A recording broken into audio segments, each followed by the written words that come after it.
കണ്ണൂർ കായലോട്ടെ യുവതിയുടെ ആത്മഹത്യ സദാചാര ഗുണ്ടായിസം നേരിട്ടതിന്റെ മനോവിഷമം മൂലമെന്ന് പോലീസ്. സുഹൃത്തുമായുള്ള ബന്ധം മോശമായി ചിത്രീകരിച്ചതിന്റെ ദുഃഖത്തിലാണ് റസീന ജീവനൊടുക്കിയത് എന്നാണ് കണ്ടെത്തൽ. ആത്മഹത്യാക്കുറിപ്പിന്റെ അടിസ്ഥാനത്തിലാണ് ബന്ധു അടക്കം 3 പേരെ അറസ്റ്റ് ചെയ്തതെന്നും city police commissioner Nidhin Raj പറഞ്ഞു. എന്നാൽ റസീനയുടെ സുഹൃത്തിന് മരണത്തിൽ പങ്കുണ്ടെന്നും നിലവിൽ പിടിയിലായവർ നിരപരാധികളാണ് എന്നുമാണ് കുടുംബത്തിന്റെ വാദം. സദാചാര ഗുണ്ടായിസം നേരിട്ടത് മൂലമുണ്ടായ കടുത്ത മനോവിഷമത്തിലാണ് റസീന ജീവനൊടുക്കിയതെന്ന് സ്ഥിരീകരിക്കുകയാണ് പോലീസ്. റസീനയും സുഹൃത്ത് റഹീസും സംസാരിക്കുന്നതിനിടെ പ്രതികൾ കയ്യേറ്റം ചെയ്തെന്നും ഭീഷണിപ്പെടുത്തിയെന്നും പോലീസ് പറയുന്നു.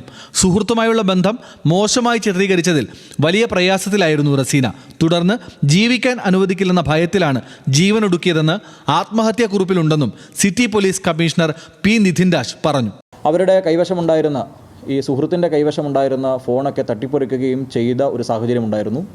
അവർ ഇത് ഞങ്ങളെ ജീവിക്കാൻ അനുവദിക്കുന്ന ഒരു സാഹചര്യം ഉണ്ടാവില്ല എന്ന് കണ്ടതുകൊണ്ടാണ് ഞാൻ സൂയിസൈഡ് ചെയ്യുന്നത് എന്നുള്ളതാണ് സൂയിസൈഡ് നോട്ടിൽ വളരെ വിശദമായി പരിശോധിക്കുന്ന സമയത്ത് നമ്മൾ മനസ്സിലാക്കുന്നത്. നിലവിൽ ആത്മഹത്യാ പ്രേരണ കുറ്റമാണ് റസീനയുടെ ബന്ധുവടക്കം അറസ്റ്റിലായ 3 പ്രതികൾക്കെതിരെ ചുമത്തിയിട്ടുള്ളത്. ഫോൺ അടക്കമുള്ള തെളിവുകൾ പ്രതികളിൽ നിന്ന് പിടിച്ചെടുത്തു. സുഹൃത്ത് റഹീസിന് ആത്മഹത്യയിൽ പങ്കില്ല എന്ന നിഗമനത്തിലാണ് പോലീസ്.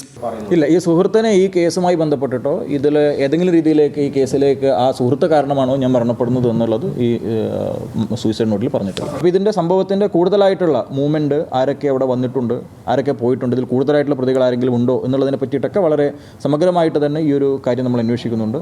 എന്നാൽ പോലീസിന്റെ കണ്ടെത്തൽ തള്ളുകയാണ് റസീനയുടെ കുടുംബം. നിലവിൽ പിടിയിലായവർ നിരപരാധികളാണെന്നും റഹീസ് സ്വർണവും പണവും തട്ടിയെടുത്തതാണ് ആത്മഹത്യക്ക് കാരണമെന്നും കുടുംബം ആരോപിക്കുന്നു. ഇഷ്ടംപോലെ സ്വർണ്ണമൊക്കെ ഉണ്ടായി, 40 പവനും കൊടുത്ത് കെട്ടിച്ചതാണ്. സ്വർണ്ണമില്ല, കുറേ പൈസ കുറേ കടം വന്നിട്ടുണ്ട് നമുക്ക്. പിന്നെ മക്കൾ ചെറിയ 3 പിള്ളേരല്ലേ, എനിക്ക് നോക്കാൻ കഴിയില്ലല്ലോ. റഹീസിനെതിരെ കുടുംബം നൽകിയ പരാതി തലശ്ശേരി ASPയുടെ നേതൃത്വത്തിൽ അന്വേഷിക്കും.